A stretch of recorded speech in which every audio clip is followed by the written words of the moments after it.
It's April 16, 1992, and this will be the second underground interview with Al Bielek,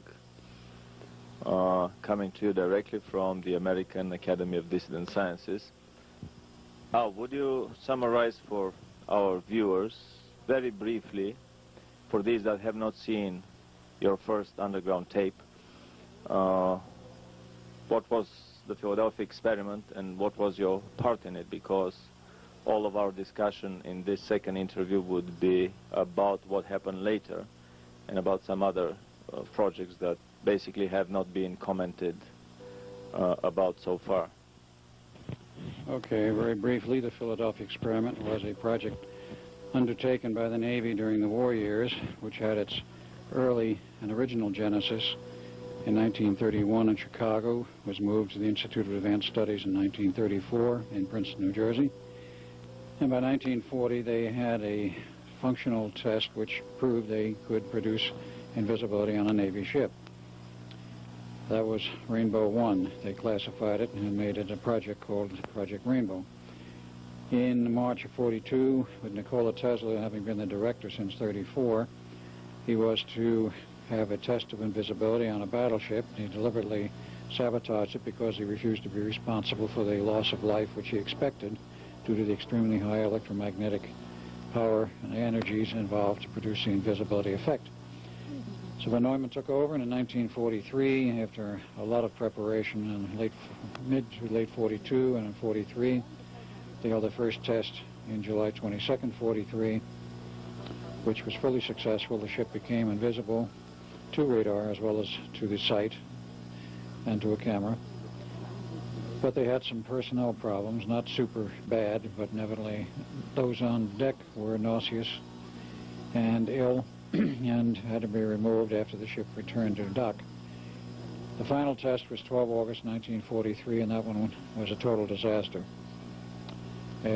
After it disappeared and remained in hyperspace for some 4 hours by linear measured time in 1943, it returned. And there were some crew members missing, others on fire, and all those on deck were crazy, insane, except myself, who had just come back. And from that point on, the Navy, after one more aborted test late in October, washed their hands of the entire thing and scrapped the project and sent the Elbrus to sea as a regular destroyer after re-outfitting it. Now, the project was dropped in 43 due to the very bad and disastrous results. And in 47, it was taken up again at the request of the Navy. Dr. von Neumann was asked to look into it and see if he could find out what really went wrong and if anything could be salvaged. He did find what went wrong, and since he was already working on a computer design from 1946 at the Institute of Advanced Study, he continued his work. The computer designs were completed in 1952. The first model was built.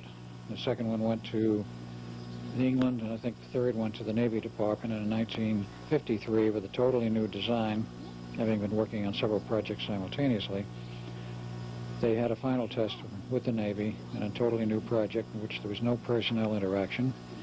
They had full invisibility, radar and optical, and everybody was happy because there was no problem.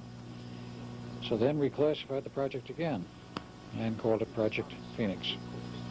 And that name, code name, Project Phoenix, became the genesis and the coverall for a multitude of sins and a multitude of projects which the government shoveled under that umbrella.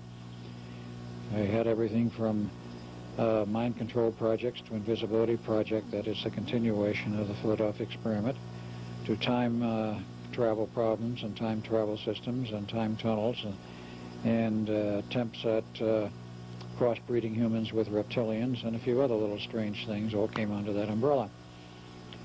So that is very basically and very quickly what happened with the Philadelphia project. The Philadelphia experiment, as it was called, was a disaster because it locked up with the Phoenix project, which was running through 1977 to 83, but in the last month of its running, the last 12 days in August, from August 1 to August 12, Phoenix project was online continuously without let-up. And on the 12th of August, 1983, the two projects locked up. pulled the Eldridge into hyperspace, where it remained for some 4 hours by standard measured linear time. On deck or on Earth? Yeah, out in hyperspace. It was not on Earth. Yeah. It was in a limbo condition. And Duncan and I were running the equipment on board the Eldridge. When we saw it was totally uncontrollable and out of control and we couldn't shut it off, we jumped overboard and wound up in 1983 at the Phoenix Project. Stayed there about half a day and we were sent back to the Eldridge to smash the equipment, return the ship to 1943. Well, this was coming out of the fields, the fog, and the equipment was running down because enough was destroyed that nothing would run anymore. As the field started to dissipate, we found, of course, 4 men buried in the steel as we went out on deck again, and a 5th man with his hand in a steel bulkhead, and a lot of other insanity all over the place, everyone running around totally in gibberish, insane. Some of the guys were burning, some were disappearing and reappearing, and it was a total disaster. Duncan took one look at this, jumped overboard, went to 1983, as later record showed, and that was before the fields totally collapsed. He was still able to get back. He didn't want any part of what he saw. The real reason for that, why he deserted ship, so to speak, and went back to the future, no pun intended on the movie, has been a subject of debate now for some 6 years, since we became aware of the interlocking projects, actually from about 88 onward. Why did he return to 83? The best answer I've been able to come up with was the fact that in the period of 1943, between the first and the second test of the Eldridge, then the Chief of Naval Operations, who was Admiral King, issued an order, which I found out about in the last few months, to the effect that if the second test was a failure, nobody was to leave the Eldridge alive. In other words, he proposed to kill everybody. Well, this was interdicted by a higher level order from the highest level in the Navy order, and jumped overboard in a panic, thinking we're all doomed anyway, and looked at me before he jumped overboard like, well, aren't I coming along? I didn't. So it changed, in many respects, history, and definitely changed our personal history. Duncan was reborn later in 1951 in another body, and after he went through many escapades with the military and the Air Force from the time of age 18, which was 1978 onward, 68 onward, he left the Air Force and eventually wound up as part of the Phoenix Project in mid-70s. I became... Again, in his second incarnation. So. In his second incarnation as Duncan, in the same name. The first and the second Duncans were the same name, Alexander Duncan Cameron Jr. Father saw to that. And the second one was named that, according to what he told his 5th wife, who was Duncan's mother, in memory of its son who had died in World War II. And this is not a natural incarnation? No, it was not natural in any way. Made by machines, by some technology, by the government? By aliens, combining with the government, part of the Phoenix Project. Now, if you want to get into some of the other commentaries, many of the things which have come to light in the last few years have made this entire operation called Project Phoenix and the carry-on of the Philadelphia experiment, also Project Phoenix now, more than a little bit bizarre. When they perfected, that is, when they made a working experiment that was without hitch, without glitch, and without problems for personnel, of course the project became of great interest to the Navy and to other military services. After several generations of revamping, they finally came up with what is today commonly called the stealth technology. Now, the stealth technology basically involves not only... The real stealth technology. Yes, it involves not only special coatings placed on the stealth fighter and the stealth bomber, but also the full invisibility technology, which is on the B-1 bomber, has been for many years, the B-2, on every Navy fighter aircraft in the fleet, on every fighter aircraft the Israelis have, on a number of other Air Force craft, all of the super carriers, And this technology is now reduced to the portable size where an individual can be made invisible. So it's gone through many generations of revamping and shrinking of the size of the equipment, which says two things. One, solid-state technology has become of age, and you are now able to do in a very small package things that it once took a huge pile of equipment to do. Secondly, they've modified the equipment to some extent so that it is now possible to make it portable and still completely effective. What the principles now are that they're using, I don't know. I don't know if it bears a resemblance to the original procedures or not, but they do have it working. In fact, there's even a famous photo available of President Bush and his Secret Service man out fishing at Kennebunkport, Maine in the surf. And in between the two of them, there is a fishing pole standing there fishing with nobody hanging onto it, quite invisible hands holding it up. This is rather a famous picture, and it is there. It has been publicized in a couple of newspapers, and merely goes to show that the government has rather good control over this sort of thing. There are other stories, not apocryphal, but real. Yeah, this is the famous picture. Right. Famous picture, and we see the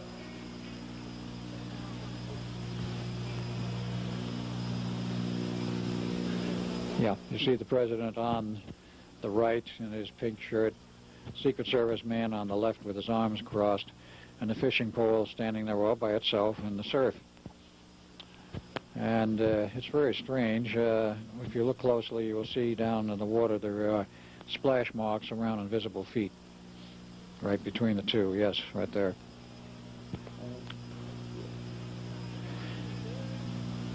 The angle seems a little bit off in terms of the way the poles are fishing, but we don't have the full picture of exactly what bay they were in or where this was and exactly where their lines were actually anchored.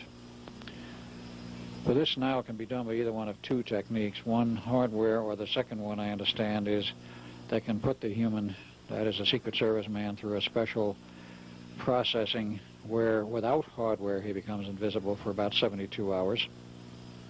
And then he starts to do the invisible man number and start to come back into visibility, and also he gets, I understand, violently ill when in the process of coming back to, quote, normalcy, unquote. Either way, they have control over processes of invisibility. Hangover. You might have a very powerful invisible hangover, and the hangover is not invisible to the person who has to withstand it.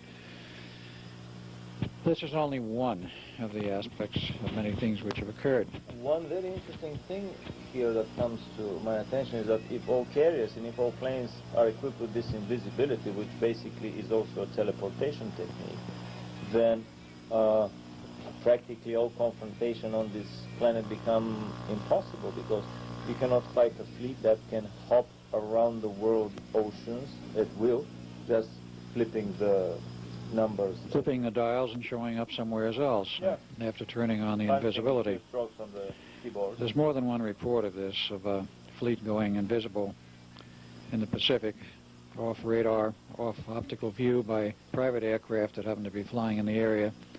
And the fleet shows up a day later, so a couple of thousand miles away, and steaming and under completely normal conditions where it doesn't appear like anything has happened, just so they've changed location in the meantime, and they were totally off all radar, were not visible, and could not be tracked in that period of time. They made a quick jump of some type, and were there. How they explain this to the sailors, I don't know. How they explain to the personnel on board the ship that are not in on the equipment, because these big carriers and larger ships, everybody does not know about the equipment, only a handful of personnel, including the skipper, of course. Maybe this film, The Final Countdown, gives an idea of how this is explained. They simply said that it was a whirlwind, a cyclone with some time-changing characteristics that moved the ship back in time to the Pearl Harbor attack. Yes, that film purported to be fictional, and they got away with it, you might say, by showing it as a freak of nature. Well, nature does not engage in those kind of freaks, not so far as we know at any time. My information was that it was a real test. They had the equipment on board. It was the Nimitz, and they were the first ones to be so equipped. And they went back into the past on direct orders to the day before Pearl Harbor with the intent, whoever gave the orders, that the aircraft on the Nimitz would wipe out the invading Japanese fleet before there was an attack and prevent the attack and thereby change history. Well, as it showed in the movie, one of the civilian observers along was arguing with the captain. He says, do you want to play God and change all history? He says, if you do, he says, you don't know how many people will be living who might otherwise have died in the attack, and you can change the whole structure, as it were, of our history and the possible outcome of the war. And nonetheless, in the actual movie, the skipper did not win. He started the attack, but then in the movie, the natural phenomena closed in on him and the attack was canceled. In fact, I understand that the skipper got cold feet and called off the attack and pulled the planes back and then returned the ship to current time. So basically, all these things show that if these things are real, that the whole Cold War has been a very clever Mickey Mouse game between the two superpowers in order to siphon tremendous amount of funding into these black projects.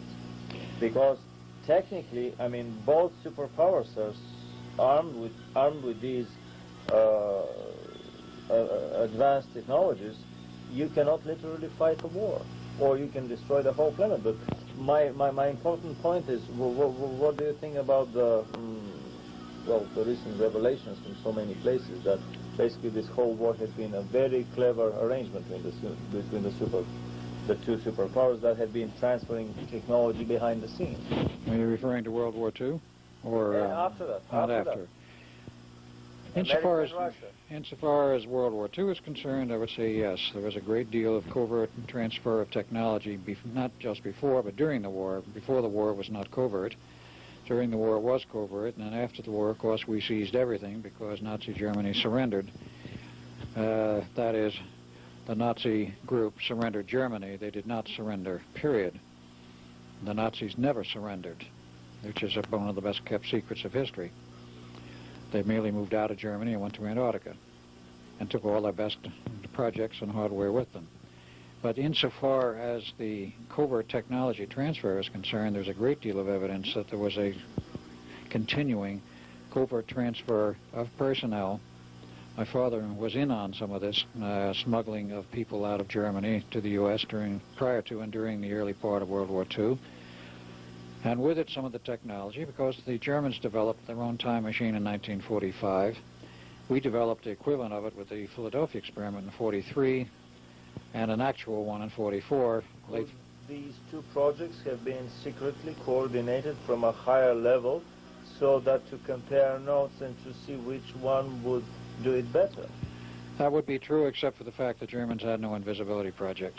There's no evidence they had one of any kind, but there is some partial evidence to the effect that there may have been an attempt by a Nazi sympathizer to steal the Eldridge in the final test and take it out to sea and turn it over to the Germans. Or maybe it may have been an attempt by the American power elite to transfer this technology to Germany, as there have been many such cases in history of transferring super technologies to Russia before the Second World War, during the Second World War, after the Second World War, in order to boost up Germany's resistance. Possibly true. The problem with that is, however, that while at some higher level there was covert cooperation, and during the war, of course, there was a great deal of cooperation between the U.S. and the USSR, and they were given, literally, some 25 pounds of purified uranium before the war was over. The Russians were. Actually used it to develop the first atomic bomb in 1949. But this type of cooperation there was between allies, between Germany and the United States. There was a different story.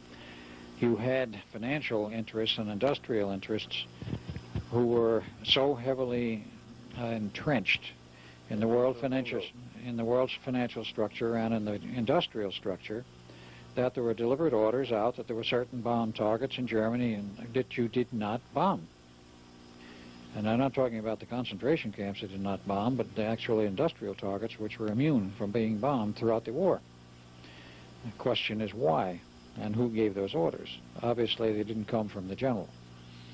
They didn't come from Eisenhower, they didn't come from anyone in Germany or Italy or England.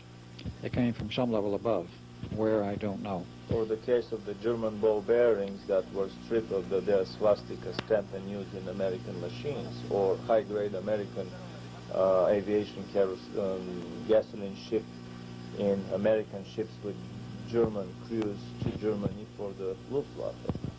Well, that part I didn't hear about until very, very recently. But if that is another example of the type of undercover cooperation due to industrial interests, to keep the war going, then yes, there was definitely covert cooperation at military levels, which the public didn't know about and most of the military didn't know about. We also have the fine example of the Germans developing jet aircraft in 1939, operational, and they had jet fighter aircraft and two-engine fighter craft and jet bombers, and by 1941-42. And rockets by 43, which were ready to go on production in 41. And this was before the British ever heard about a jet engine. In fact, they only heard about it because the Germans were building them. And they probably captured one. And at that point, they tried to replicate it. They couldn't. They went to a different design, which was grossly inferior. The British design that was changed much later. But they did not have the correct design. The Americans, I understand, did proceed with the design very much according to the original German designs. Guess where did they get the drawings? I couldn't imagine. Much of this sort of thing went on.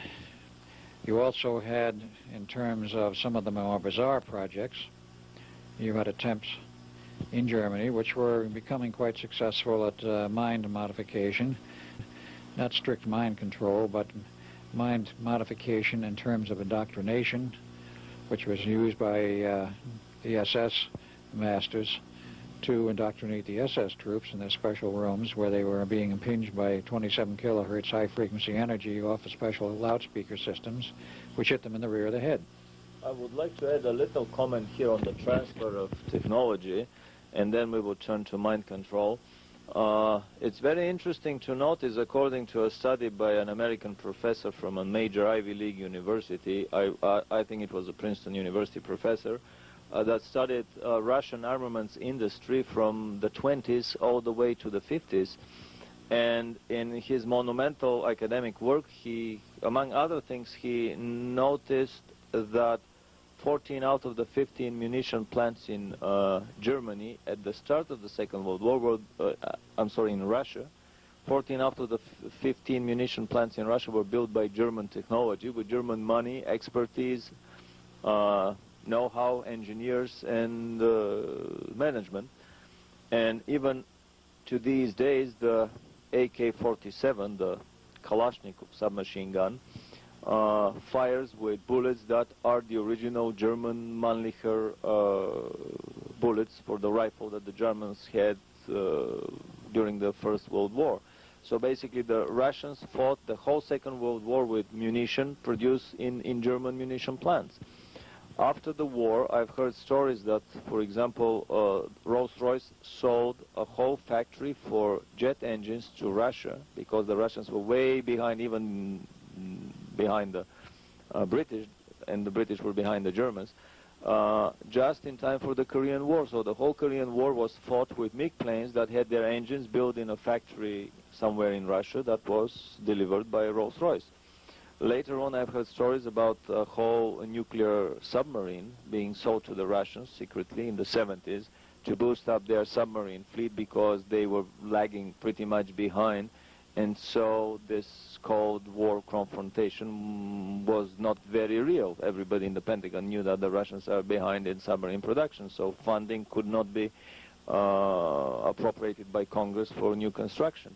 Or way back in the late 40s when the Russian ambassador stole a nuclear warhead, a nuclear bomb, and smuggled it out of Washington in his suitcase and onto the plane. All these things do not happen by coincidence or through sheer geniusness of the Russian secret services.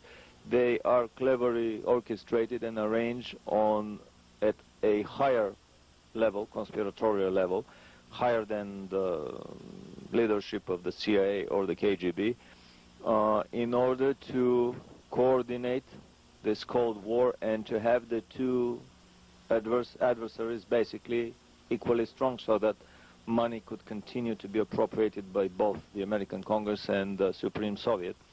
And this has been going on for all these years. My personal feeling is that behind the scenes a massive space program of the two superpowers, with the cooperation and participation of other countries, has been going on.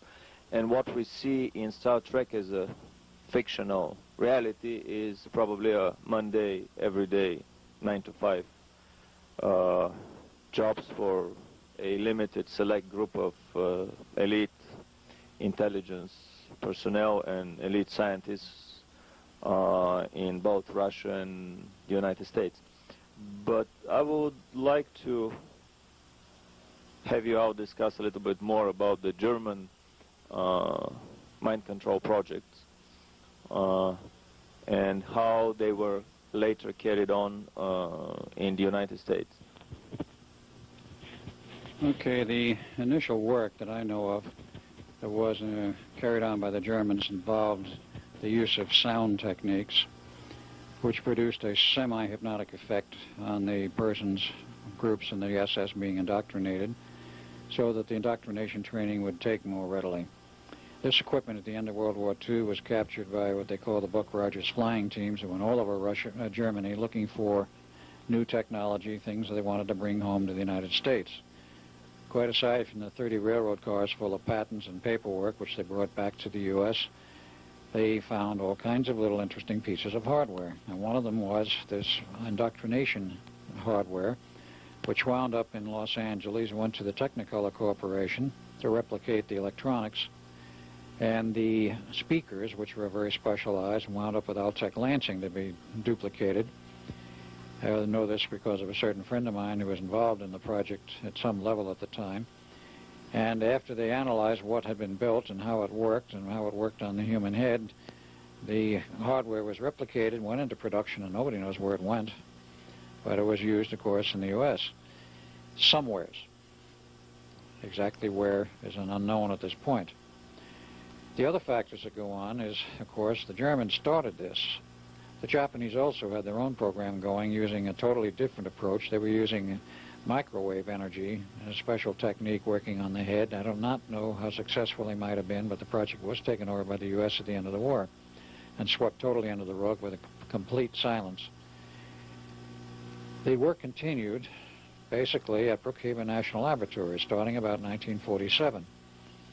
And there they had already in place, having been smuggled across the ocean from Germany, a considerable number of refugee German Jewish scientists.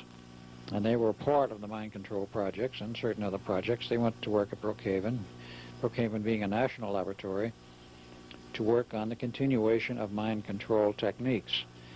Since Brookhaven is a national laboratory, it is funded by tax money, federal funds. They therefore have to make a report every month as to what they're doing, all the projects underway, and a general report of progress, lack thereof, or whatever. And this went on for some 20 years. And then after approximately 20 years, or close to that, somebody in Congress decides to start reading these reports. Instead of just stuffing them in some cubbyhole, they started reading them. They found out about mind control. At that point, somebody in Congress blew their lid, said, what, mind control? If they're building this sort of stuff, they might use it on us. Cancel the project.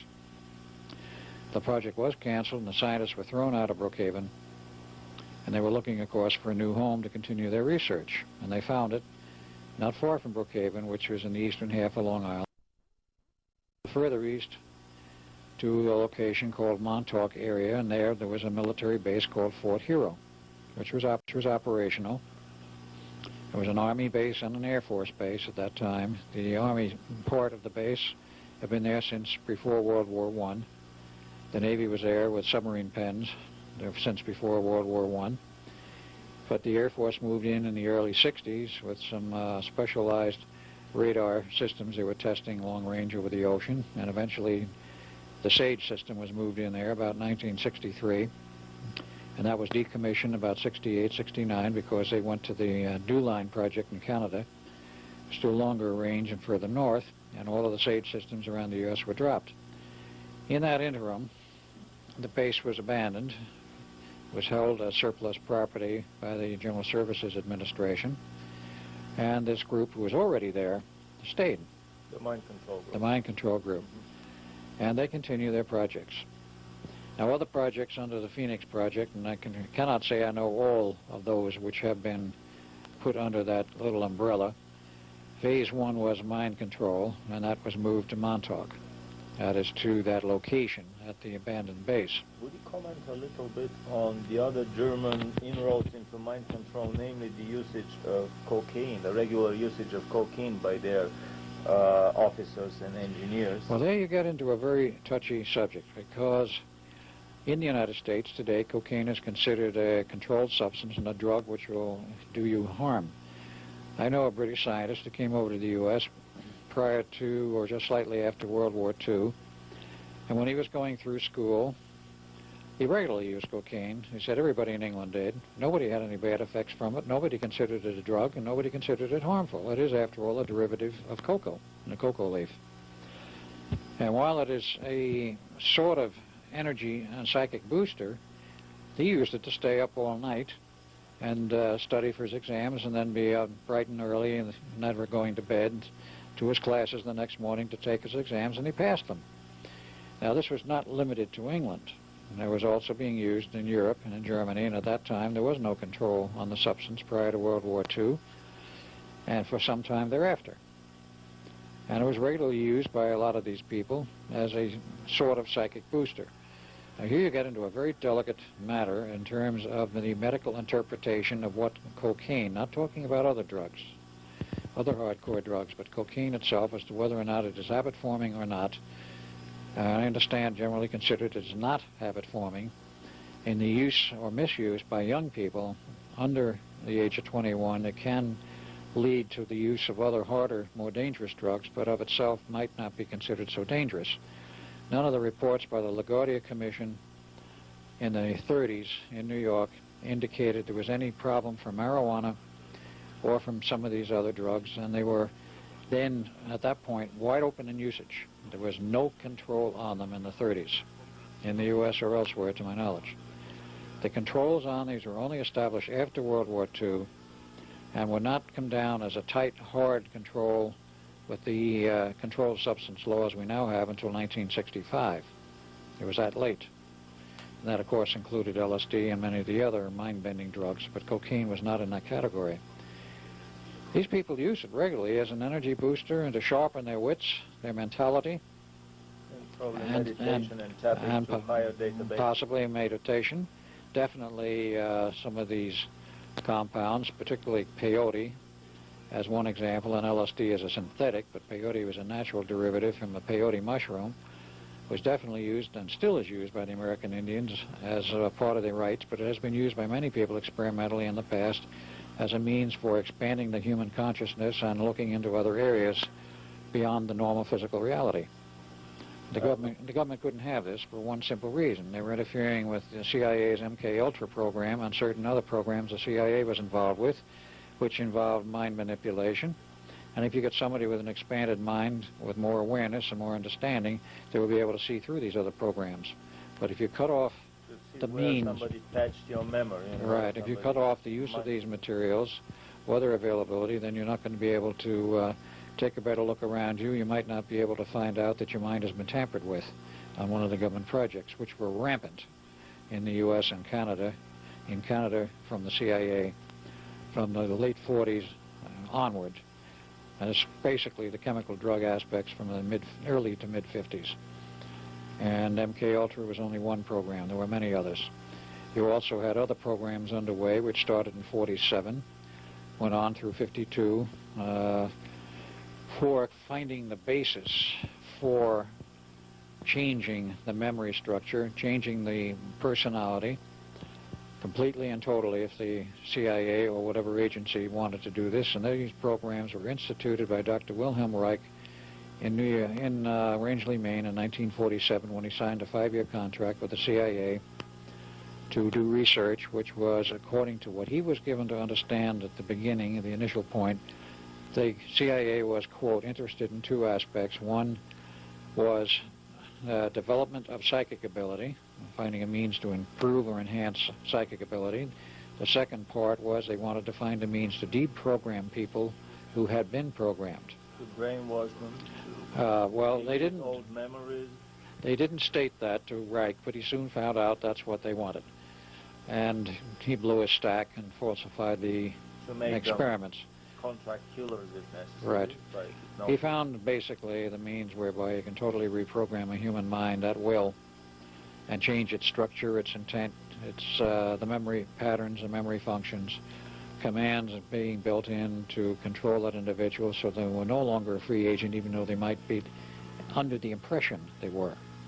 Certain command methods could be used to have that pre-programmed person on command do something which had already been programmed into them by CIA, NSA, or whoever was using these techniques. This was all part of the mind control programs of the 50s and the 60s and the 70s.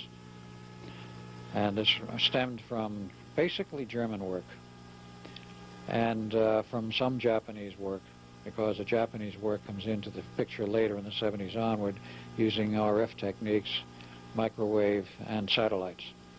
But this required a great deal more research in between after the beginning programs of the 40s and the 50s. Wilhelm Reich threatened to expose the whole business to the public, and he was then they attempted to hold him to court once in 1954. He refused to show and he got away with it. He sent a letter to the judge. But he was inherently unhappy with what he had been used for and said he would never work for the CIA again. In fact, all of his lab personnel were armed to the teeth to keep out but one particular government agency, and that was the FDA. If any FDA personnel ever showed up on any of his lab property, orders were to shoot first and ask questions afterwards. Other government agencies he cooperated with.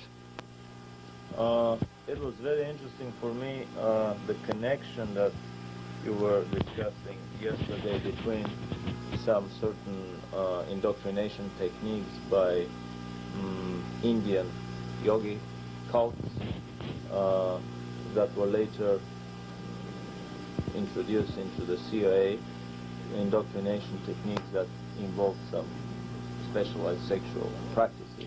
Oh, this had nothing to do with yoga practices. This was a direct offshoot from the Wilhelm Reich techniques and Wilhelm Reich's research. Basically, I will not go into the whole 9 yards of it on camera, but basically what Reich discovered in that 5-year period from 47 to 52 was that there was a great relationship between the mental functioning of the human and sex and the orgastic state, as he called it, and that he found that in the orgastic state, if you could hold that point where the person was about ready to have an orgasm, but not have the orgasm, you were held at a peak point of nervous excitation. At that point, this human subconscious and the human conscious lock together in an open line. And everything that's in the subconscious becomes available to the conscious mind. The soul connects to the mind. Right. Therefore, you can reprogram that person if you know what you're doing. And Reich found out partially how it could be done. And the CIA, after many years of work, and the NSA found out how you could complete this so that a person could be programmed with certain inbuilt mechanisms, functions, memories, change memories, whatever. And while the initial techniques were more physical, after some time in the 70s, they developed purely electronic techniques which would induce the orgastic state and hold it electronically. And these pieces of equipment are in every hospital in the United States which accepts federal funding by law. It requires a double computer One is a standard floppy, because they use these equipments normally for EEG measurement or shock therapy if they need to use shock therapy in the psychiatric wards. But with the induction of a special second floppy, which goes into a portion which is normally locked, this is the so-called orgiastic floppy, which induces which induces that state in the person who is wired up to this equipment, which now is not with big pads, but with very tiny little probes, which are 50 millimeters square.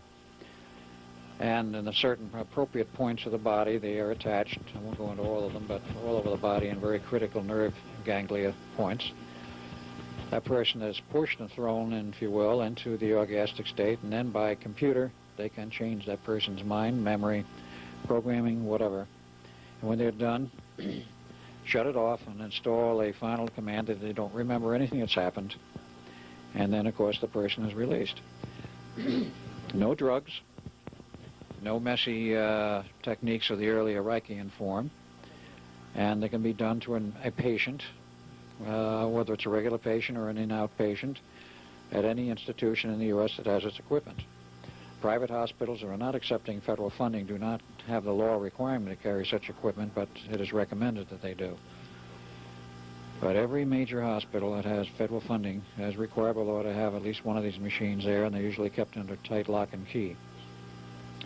This is how far some of the programming techniques have gone in this country, and this is only one example. A friend of mine who works in one of the hospitals upstate New York has personally seen the equipment, and he didn't say he had seen it in operation, but I think probably he has. And he knows exactly how it works and exactly what is done and make it function, and that it can be used for those purposes. This took many years of research after Wilhelm Reich, and of course Reich died in 1957 in prison after he refused to reveal what classified government work he was working on in early '57. And the judge said his hands were tied. He had no choice but to commit him to prison unless he could show good cause why he should not, which meant he had to talk about his classified work, and he says, I can't. So he went to prison and died there. And of course came the famous FDA book burning of Wilhelm Reich's works. They went around and literally confiscated thousands of Reich books, and in a particularly vicious form of Nazi book burning, went ahead and burned the books. These have been republished since, most of them. I think there are a few that are still out of print and held privately. They didn't get all of them, of course, but they got them in the bookstores and the places where they were normally purchased. So this was an Orwellian blacklisting. It was a form of Orwellian blacklisting. From the libraries and from the academic memory of this society. Right. He was showing in all of his published works, which was not only his journals, his Journal of Ergonomy, but all of the various magazines, the books he had written and published, which were many, about a dozen. He was showing the function of orgone energy, not only in terms of the human body, but in terms of the atmosphere, weather control, smog, the relationships of smog and smoggy conditions in the Earth's atmosphere, how it was related to the loss of orgone energy in the atmosphere, and so forth. Preston's take is about secret weather control, yes, relation by orgone energy. That's very true. Balloon sondes. Or radiosondes, as they call them. Yeah. And these radiosondes, believe it or not, were designed initially and built in breadboard form by Wilhelm Reich in his laboratory in Rangeley, Maine, and they were shipped down to a neat little laboratory in Long Island called Brookhaven, and there they were beaten into a production form and found out how they could produce them by the thousand fairly inexpensively, and they did. You know, Preston bought up nearly the entire stock in the United States, surplus, because they were banned after a certain point of time for being used. And the government didn't want the secret out that they were modifying the weather, not measuring it, because ground receiving stations were not built. All they built was the transmitter. So what do you do with the transmitter if you have no receiver? Well, you're doing something else. And they were. They were modifying the weather on an experimental basis. And the bigger units were capable of steering hurricanes. The AMT-6 started out with a little box, an AMT-2, then a slightly larger one with a white plastic bubble on the top, shaped with a point and then with a round section. And this AMT-4 was a little more powerful. And you used that as a more advanced form of weather control. This is one of the earlier models. And this was the earliest model, the AMT-2, which comprised of this white portion. It had the same antenna in it. It was run by a battery pack. And the rest of it was a different kind of a box structure, which contained some elements, namely three sensing elements. One was barometric pressure. The other was a special strip which actually sensed the amount of orgone energy in the atmosphere and converted it to an electrical signal. The other one sensed the amount of Dor energy, which is considered disintegrant orgone energy in the atmosphere, sensed that and gave it an electrical equivalent. And this went through a special modulator chopper system, and it was fed out in the transmitter, that small unit being one of the first ones, rather low power, which would then modify the weather experimentally in a limited area. They went from smaller to bigger boxes, and finally to the big AMT-6, which in its final form, which you can hardly find anymore, was in a cylindrical tube that stood about this high off the floor, about that diameter, and had a huge antenna that stuck out at the bottom about that long. And the antenna was deployed after it was in flight, so to speak. The large ones were taken up in a plane and dropped off a parachute. The smaller units went up in a balloon. So basically this is a manipulation of the micro and of the macro, from the mind to the weather. Yes. But to summarize here, so basically the Germans developed mind control through chemotherapy and hypnosis. Correct. And they used very heavily scopolamine and other chemicals, but scopolamine was their principal weapon for hypnosis and mind bending, if you will. And it was used very effectively and with hypnosis to change a mind and do a programming under chemical means. And later on, because not only the German rocket scientists got shared by the Allied powers after the Second World War, but so were all other secret scientists, so were their SS specialists, the Gestapo tutors, the propaganda ministry specialists that were shared by the Allied powers. And obviously all these mind control experiments were moved and continued in the other countries. Here in the United States, I've read a lot of books about parapsychology development in the Soviet Union. In Russia, of course, the other goes wrong. Always one would read about such advanced technologies developed in the United States, but obviously they were developed everywhere. In all the major countries. Yeah. And so here, on top of the chemotherapy and hypnosis, obviously in the United States were developed the other two methods, namely with implanted microchips and with some microwave radiation. Yes, the earlier form of electrical stimulation using orgone Reichian techniques was one. Then they came to another technique under the more advanced mind control techniques, in which that was discovered by Preston Nichols sometime in the 80s. He found out about the other technique they were using, which was used and implemented at Montauk, the Phoenix Project. It consisted of a more or less standard low-powered radio transmitter. He replicated the whole system as an experimental test. He took a 250-watt surplus radio transmitter operating at high-frequency range, which says between 3 and 30 megahertz, designed a special modulator for it, and then had a tape recorder which had a tape recorded on it which said, in essence, quote, anyone hearing this message will call such and such phone number. And that phone number happened to be a Long Island phone number in the home of a friend of Preston's. He didn't use his number. Now, the criteria of this thing was none of the victims were to have and did have a radio receiver. What they were doing was broadcasting second-order energy, which the human mind picks up and decodes directly, as if it had a radio receiver. The human mind does have a radio receiver operating at second-order frequencies. Telepathic receiver, basically. Basically a telepathic type of receiver. And you can make it work just as well with an RF transmitter, a radio transmitter, if you know how to do the proper modulation on it, because what you're doing with a tube-type transmitter is you're already emitting not only ordinary electromagnetic waves, which is first order, but second, third, fourth order, And if that goes, not go through solid-state electronics. Correct. And what they did was turn this thing on and let it run for maybe 8 hours a day for about 3 days. He wanted to find out, Preston that is, wanted to find out if this technique was valid, i.e. would people hear it in their heads. Now they did. They had a tape recorder, an automatic answering machine tied to his friend's phone number for about 3 days. They received over 600 phone calls from all parts of the eastern seaboard of the United States and as far away as Florida. When they finally went through them all, they found that there was actually only about 200 separate individuals. Some of them called several times because this message was on the air for about 3 days.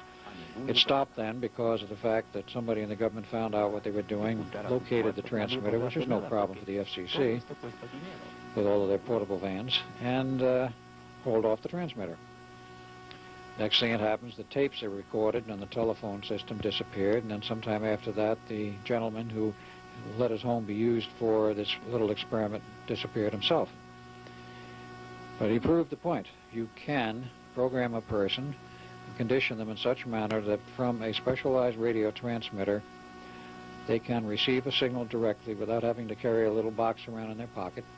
The only box they need is a working brain up here, as you'll pick up the signal and decode it.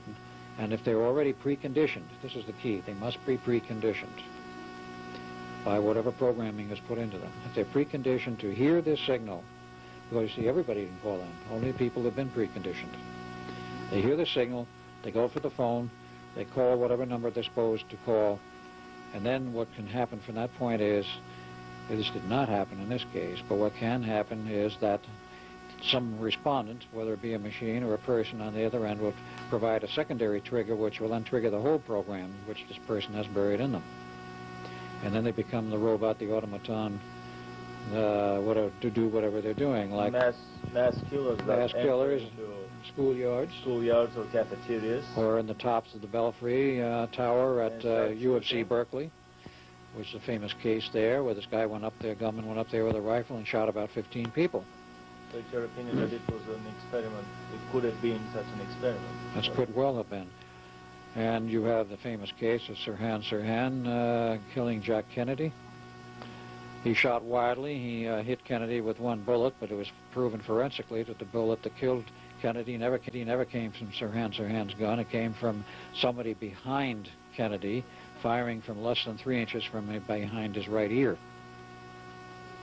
And that man was, of course, one of the guards who was a substitute that day for the regular guard. They plan these very carefully. But then they have to have a patsy. So Sirhan was a patsy. He was accused, he was tried, and he was convicted, and went off to prison. He probably never did any severe damage to him at all. Then you have, of course, the even more famous case of John F. Kennedy, where they said a single gunman, single bullet theory, which has been so thoroughly exploded in recent years. There were at least 3 assassins, and some of the films show it, and some of the private photos show it. And of course, poor little Mr. Oswald, ex-CIA agent, was the patsy, and they sacrificed him, purposely set up to call him the gunman. And if that wasn't enough, of course, in the basement of the police station in Dallas, Mr. Jack Ruby runs forward and pulls the trigger and shoots Mr. Oswald on national television. He didn't die then either, by the way. He died on the operating table later. They made sure he was dead before he left the operating table. And he said himself, that is Oswald, I didn't kill anybody. He never pulled the trigger. He wasn't even on the 5th floor. And that shows very clearly in the movies. These kind of mind manipulation techniques are everywhere.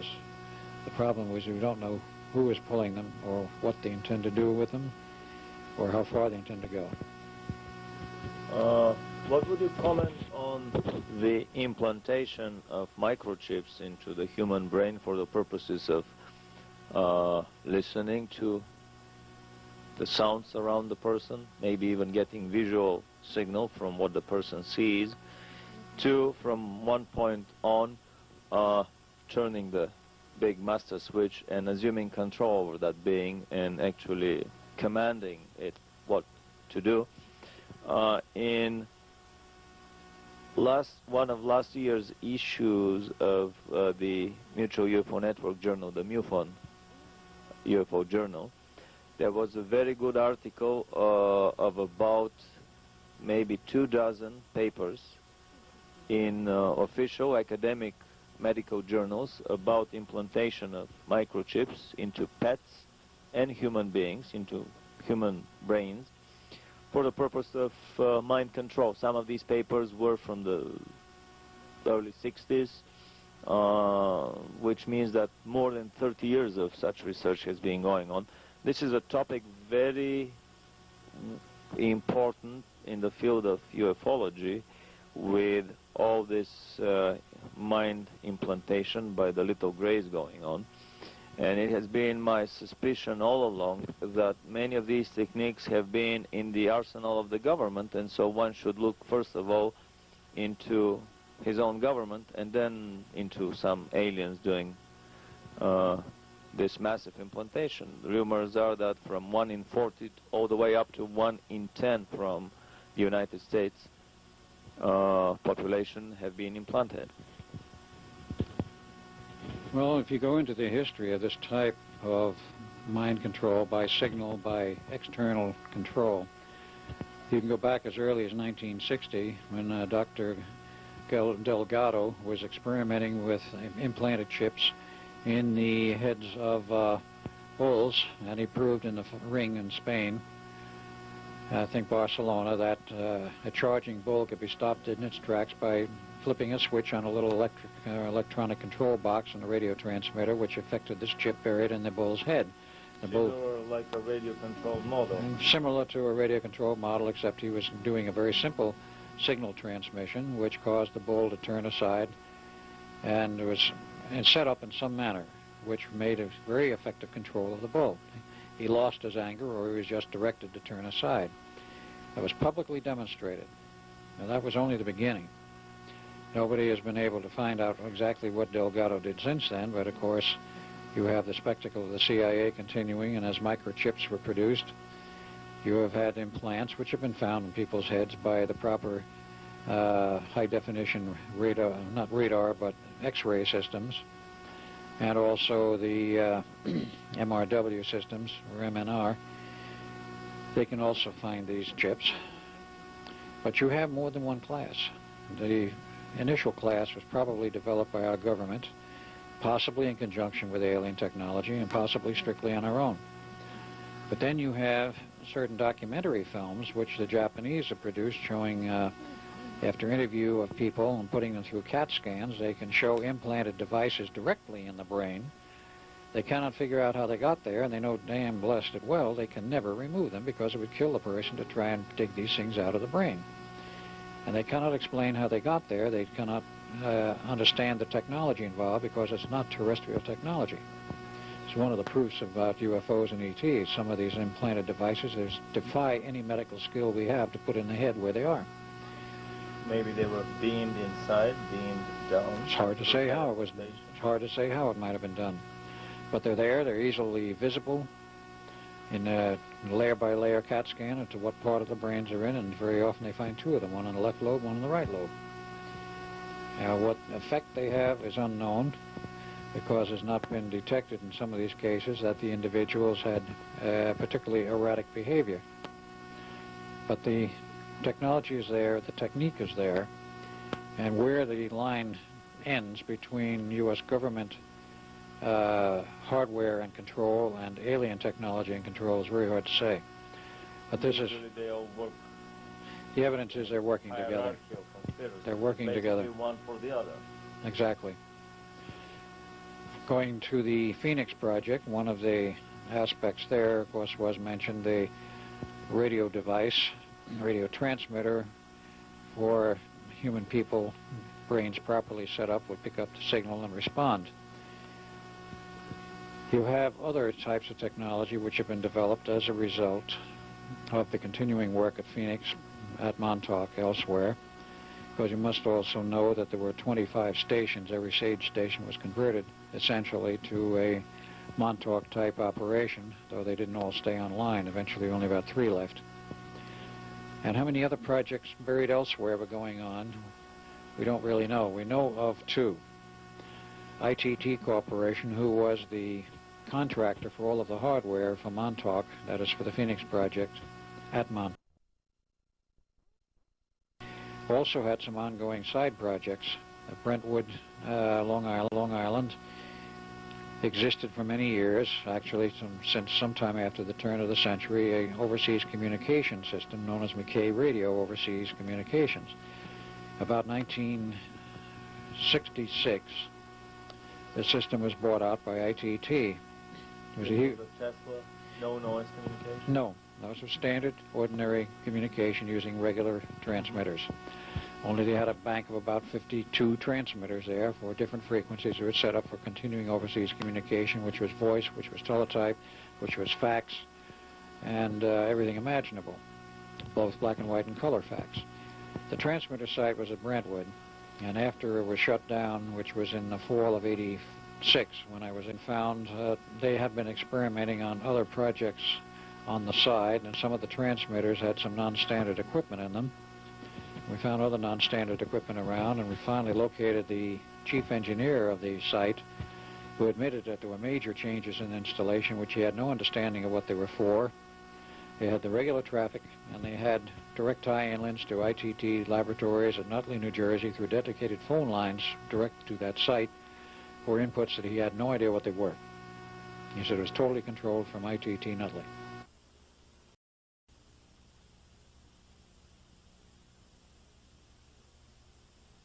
Now, they had a parallel project going on with certain other aspects, in which the transmitter site had to have a receiving site. Now, the receiving site was not in the same location. They moved it about 30 miles away to Southampton, Long Island, and there they had the gigantic receiver site, which is still essentially there. The transmitter site was demolished and converted into a industrial park, which is all you see now is an industrial park from about '87 onward. But in that site, some strange things went on, and the story of how the project came down is even stranger. Might be worth noting.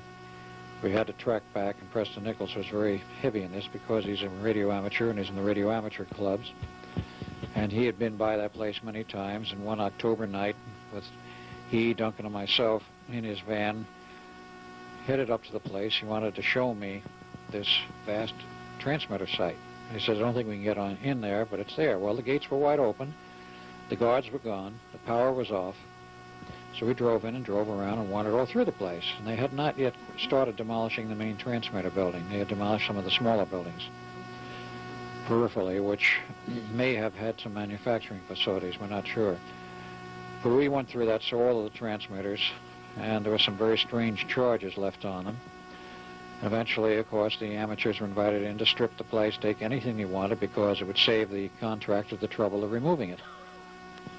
So the amateurs had a field day. They took down 5 towers, 120 feet high with the rotating antennas. They saved the antennas. They took everything you can imagine.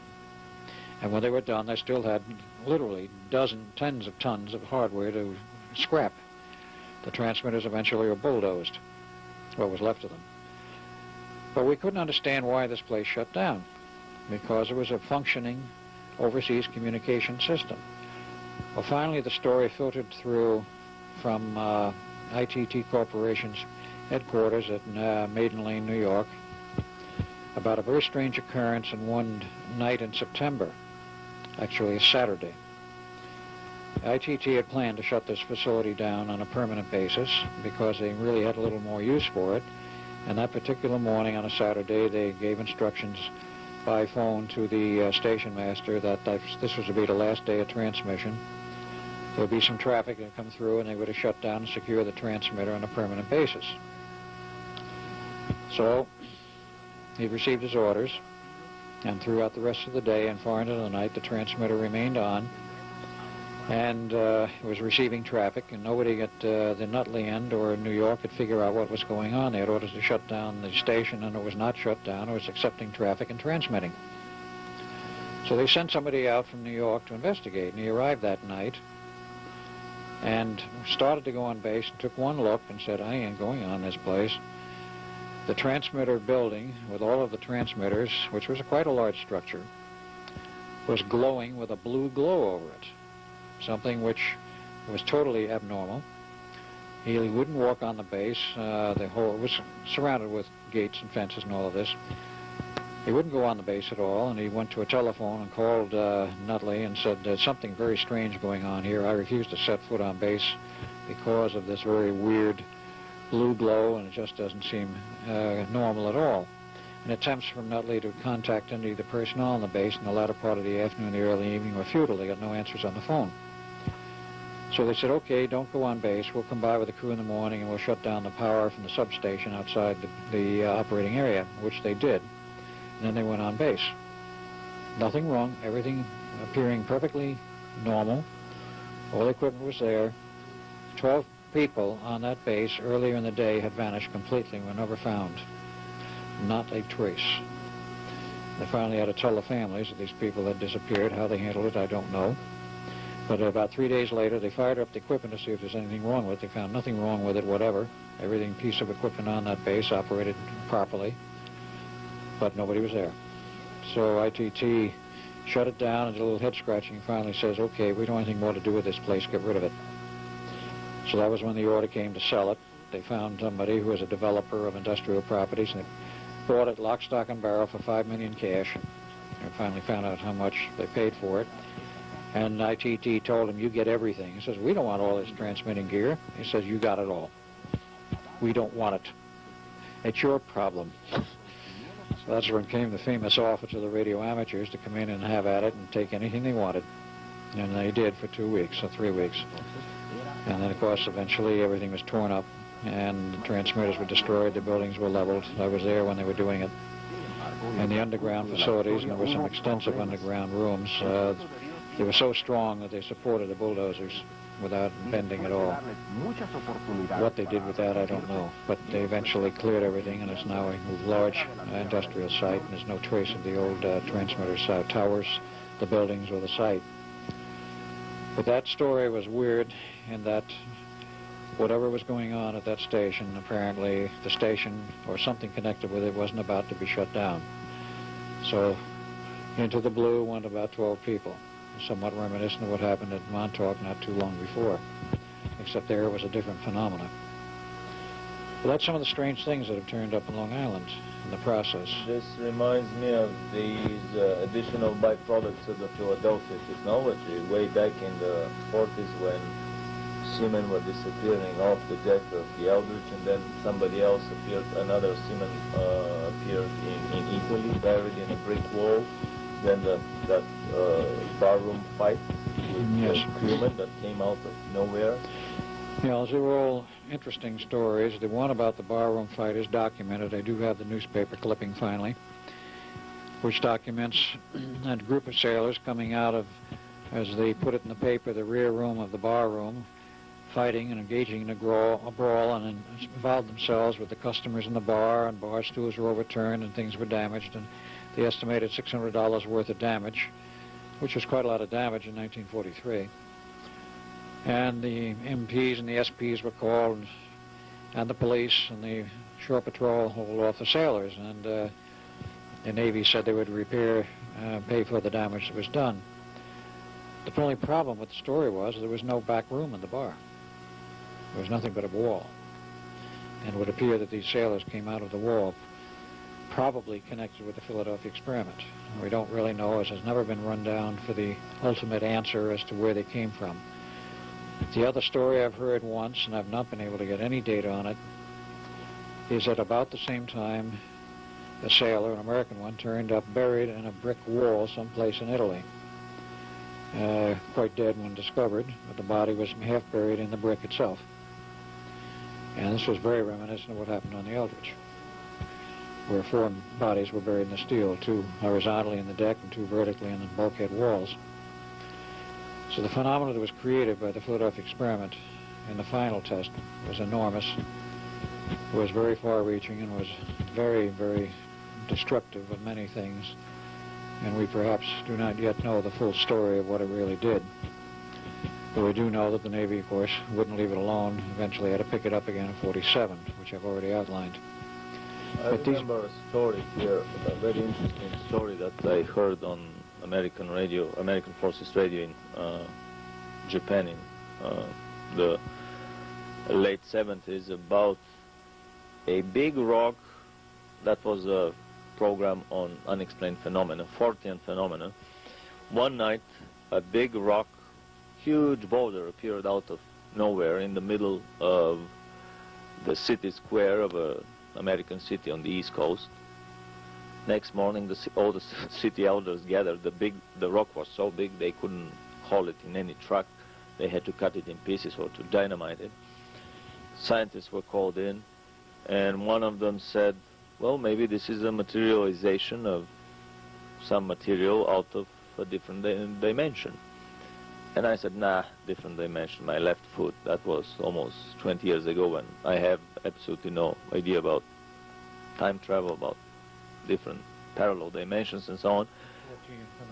Yeah, the 14 phenomena were absolute taboo in Eastern Europe, and still are widely unknown. But the program ended with the words, and the name of this scientist was Albert Einstein, and I clearly remember to this day cold ants crawling down my back, because I realized that there may be something more serious to this rather than just a simple joke. Then I remember another story in a science fiction magazine. My personal feeling is that many of the science fiction stories that we read, and even many of the tabloid reports that we read, and that the supermarket checkout lines are daily, I'm subscribed to most of the tabloid papers, and the Weekly World News is my favorite one. My feeling is that this is a very subtle way of manipulation and of education of the whole society. It works on a principle similar to the immunization of an organism with a weakened poison or a weakened disease, so that the organism can develop its antibodies. In this case, the lowest strata of society that doesn't read anything else but tabloid papers serve as this sacrificial lamb that is exposed to the dangerous, threatening information, and through many years of such bombardment, they finally learn to live with UFOs visiting us every day, or the government manipulating space, manipulating time, manipulating the genetic code, creating hybrids between humans and animals, between humans and aliens.